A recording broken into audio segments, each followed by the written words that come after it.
Hello everyone, मैं सत्येंद्र सिंह आपके अपने चैनल इंडियन पीसीएस एकेडमी में स्वागत करता हूं। तो सबसे पहले मैं आपसे पूछना चाहता हूं कि मेरे द्वारा जो कंटेंट पढ़ाया जा रहा है वो आपके मतलब का है, यानी आप क्वेश्चंस लगाते हैं वहां पर ये क्वेश्चंस बन रहे हैं मेरे कंटेंट के द्वारा कि नहीं बन रहे हैं। तो आप जितने भी स्टूडेंट मॉक टेस्ट लगा रहे हैं, टेस्ट सीरीज़ लगा रहे हैं किसी भी कोचिंग की कहीं से भी, तो आप वहाँ पर अगर इस कंटेंट से पढ़ के जाते हैं और मॉक टेस्ट करते हैं तो आप मुझे बताइए कि आपको कितना लाभ हो रहा है, लाभ हो भी रहा है कि नहीं हो रहा है। ठीक है, तो जो यहाँ पर मैं सीरीज़ लेकर आया हूँ वो फिर से मैं दोहरा देता हूँ एक बार। मैं ज्योग्राफ़ी की सीरीज़ लेकर आया हूँ और ज्योग्राफ़ी की सीरीज़ में हम जो ज्योग्राफ़ी देखने वाले हैं वो भारत के भूगोल देखने वाले हैं और विश्व का भूगोल। तो सबसे पहले हमने सीरीज़ में जो देखा था वो देखा था भारत का भूगोल, और भारत के भूगोल के सारे टॉपिक हमारे कंप्लीट हो चुके हैं। अब हम जो स्टार्ट हमने किया है वो किया है विश्व का भूगोल। विश्व के भूगोल में हमने सबसे पहले सौरमंडल पढ़ा, ठीक। फिर सौरमंडल में हमने सारे ग्रह पढ़े। सारे ग्रह के बाद हमारा जो मेन फोकस था वो था पृथ्वी। तो पृथ्वी को हमने डीप में पढ़ा, पृथ्वी की उत्पत्ति कैसे हुई, सब चीज़ उसको हमने देखा। उसके बाद हमने चंद्रमा के बारे में पढ़ा, ब्लू मून क्या होता है, सुपर मून क्या होता है, सब चीज़ हमने यहाँ पर देखी। और आज का जो हमारा टॉपिक है वो क्या है, ज्वार भाटा है।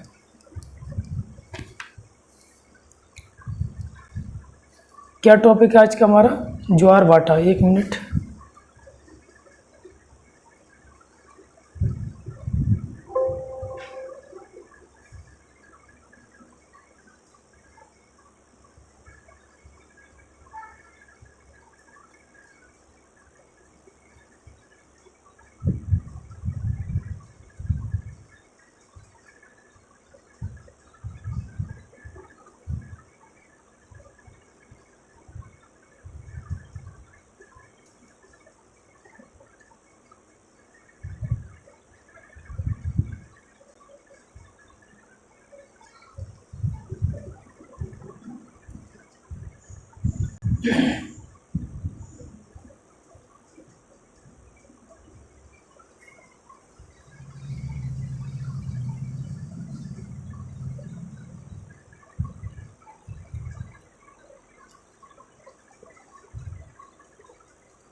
ठीक है, एक मिनट।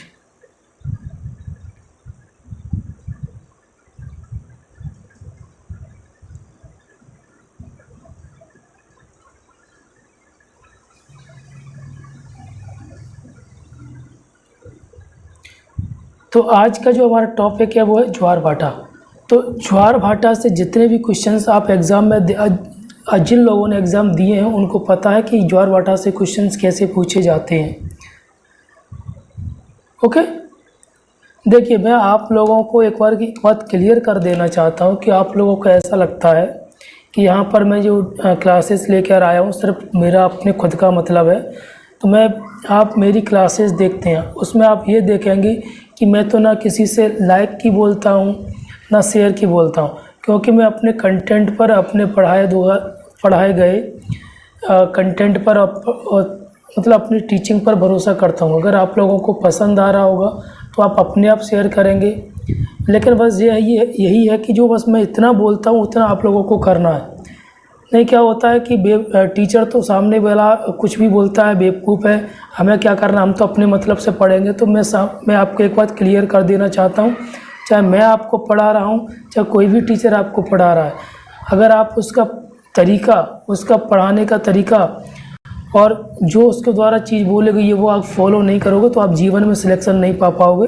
सीधी बात है। चाहे आपको ये चीज़ मेरी बुरी लग रही होगी या जिन लोगों को समझ में आ रही है वो लोग फॉलो कर सकते हैं, जो समझ नहीं रहे हैं, फॉलो नहीं कर रहे हैं, वो आज मैं उनको बोल देता हूँ वो जीवन में सिलेक्ट नहीं हो पाएंगे। क्योंकि आपके सामने जो बैठा है उसको आपसे ज़्यादा, थोड़ा बहुत, ज़्यादा नहीं तो थोड़ा बहुत तो ज़्यादा अनुभव होगा ही। क्लियर। तो बस आपसे यही विनती है, यही निवेदन है आपसे कि जो मैं यहाँ पर बोल रहा हूँ उतना कीजिए। तो आज का जो हमारा टॉपिक है वो है ज्वार भाटा। तो ज्वार भाटा होता क्या है, इससे संबंधित सारे क्वेश्चंस हम यहाँ पर करेंगे। क्लियर। समुद्री सतह पर ज्वार व भाटा की उत्पत्ति सूर्य व चंद्रमा के आकर्षण बल, पृथ्वी के गुरुत्वाकर्षण बल व अपकेंद्री बल से प्रभाव से होती है। फिर से समझना एक चीज़, यहाँ पर ज्वार भाटा हम पढ़ रहे हैं। ज्वार भाटा की जो उत्पत्ति होती है वो कैसे होती है, सूर्य व चंद्रमा का आकर्षण, पृथ्वी के गुरुत्वाकर्षण बल व अपकेंद्री बल से प्रभाव से। अब ये होता क्या है, कैसे क्या इम्प्लीमेंटेशन होता है इसका, वो सब चीज़ अब यहाँ पर देखने वाले हैं। समुद्री जल स्तर के ऊपर उठने को ज्वार तथा पानी के स्तर को नीचे गिरने को भाटा कहते हैं। ज्वार भाटा की ऊंचाई में विविधता पाई जाती है, जिसका प्रमुख कारण समुद्री जल की गहराई, सागरी तट रेखा के स्वरूप तथा सागरी विस्तार, खुला या आंशिक बंद सागर में भिन्नता होती है। यानी सागर के स्ट्रक्चर पर, सागर कैसे क्या है, सागर के आसपास का क्षेत्र कैसा है, उस पर भी ज्वार भाटा की ऊंचाई निर्भर करती है। समुद्री सतह पर आने वाले ज्वार को सूर्य के आकर्षण बल की अपेक्षा चंद्रमा का आकर्षण बल अधिक प्रभावित करता है।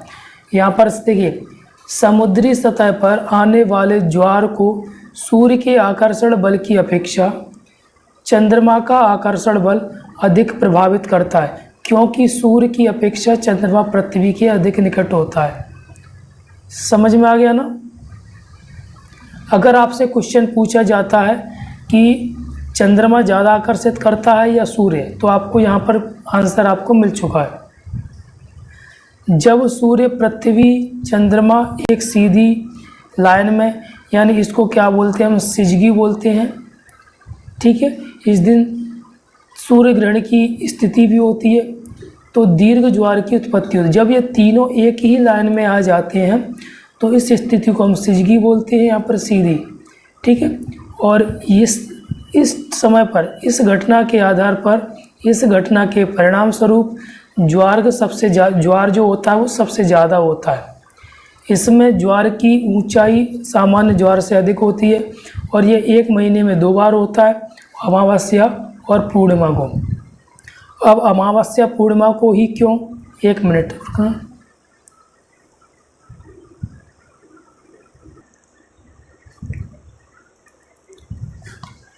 चलिए, तो यहाँ पर मैं क्या बताने वाला था कि अमावस्या और पूर्णिमा, क्योंकि मैंने पिछले चैप्टर में आपको यानी पिछले वीडियो में जब मैंने आपको सूर्य ग्रहण और चंद्र ग्रहण पढ़ाया था, तो जो सूर्य ग्रहण होता है वो अमावस्या को होता है, तो उसमें भी तीनों चीज़ें यानी सूर्य, चंद्रमा, पृथ्वी एक लाइन में आ जाते हैं। वही अगर हम पूर्णिमा की बात करें, चंद्र ग्रहण की स्थिति में, तभी भी ये तीनों एक ही लाइन में आते हैं।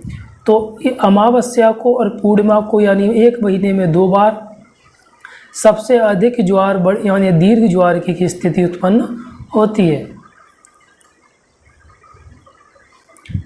ओके। जब सूर्य, चंद्रमा व पृथ्वी एक सीधी लाइन में ना होकर समकोण पर होते हैं, तब चंद्रमा व सूर्य का आकर्षण बल एक दूसरे के विपरीत होता है, यानी सूर्य इधर खींचेगा, पृथ्वी इधर खींचेगी, चंद्रमा इधर खींचेगा, ठीक है।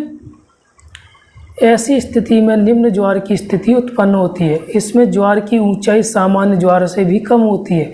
अगर सामान्य ज्वार यहाँ तक है तो इसकी ऊंचाई यहीं तक होगी, ठीक है, और सामान्य ज्वार यहाँ तक है तो दीर्घ ज्वार यहाँ तक होगा। क्लियर हो गया। ये ऊंचाई है सामान्य ज्वार की, ये निम्न ज्वार की, ये दीर्घ ज्वार की। लघु ज्वार की उत्पत्ति कृष्ण पक्ष एवं शुक्ल पक्ष के सप्तमी या अष्टमी को होती है। ये क्वेश्चन नहीं पूछा जाएगा, कहीं कोई पेपर बनाने वाला हुआ, ठीक है ना, सर उनके दिमाग के ऊपर है ना। देखिए यहाँ पर मैंने पूरे चित्र के द्वारा यहाँ पर समझाया है पूरा। सूर्य और चंद्रमा गुरुत्वाकर्षण खिंचाव, ये पृथ्वी है, ठीक है, ये समझ लेना आप। अब यहाँ पर दिए गए क्वेश्चन पूछा जाता है, मेंस में भी पूछा जाता है, प्री में भी पूछा जाता है कि ज्वार भाटा के लाभ क्या हैं। तो ज्वारी तरंगों द्वारा जल विद्युत उत्पादित की जाती है, यानी जब ज्वारी तरंगें आती हैं तो उसकी वजह से क्या किया जाता है, जल विद्युत उत्पन्न किया जाता है, यानी जल से बिजली बनाई जाती है। दूसरा क्या है, ज्वारी तरंगों द्वारा मोती, शंख, सीपियाँ, अन्य बहुमूल्य पदार्थ तट पर आ जाते हैं जो आर्थिक दृष्टि से लाभदायक होते हैं।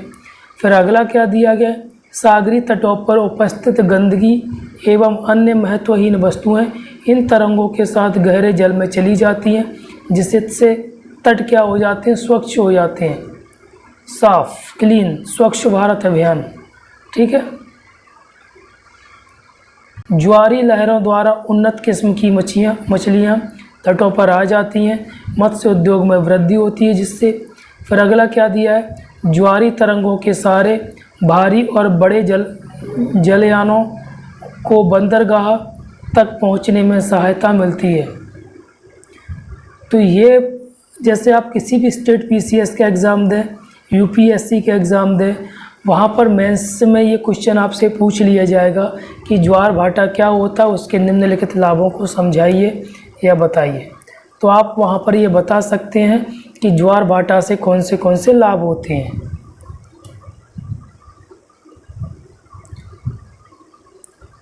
अब ये ऐसा टॉपिक है, ये हम एनसीईआरटी में भी पढ़ते हैं और हमारे भले ही एग्ज़ाम में आता है एग्ज़ाम में, लेकिन ये हमारे समझने के लिए, हमें समझ विकसित करने के लिए बहुत ज़रूरी है। यहाँ पर क्या लिखा हुआ है, अक्षांश, देशांतर व अंतर्राष्ट्रीय तिथि रेखा। मैं ऐसा करता हूँ, मैंने ज्वार भाटा का एक स्पेशल वीडियो बना दिया और इसका मैं स्पेशल से वीडियो पूरा बनाऊँगा। क्लियर हो गया। तो ज्वार भाटा से जितने भी क्वेश्चंस आपसे पूछे जाएंगे वो इतने ही पूछे जाएंगे। अगर इससे ज़्यादा कोई क्वेश्चन पूछे जाते तो आप मुझे बताइए, मैं और अपना सीधी घमंड, जो मेरा कंटेंट का घमंड है, उसको मैं तोड़ूंगा और आगे बढ़ूंगा। पहली बात तो मुझे कोई घमंड नहीं, मैं एक मजाक में बोल रहा हूँ कि मैं अपने जो हमारा कंटेंट है उसको मैं थोड़ा और विस्तार करने का प्रयास करूँगा। ठीक है, थैंक यू।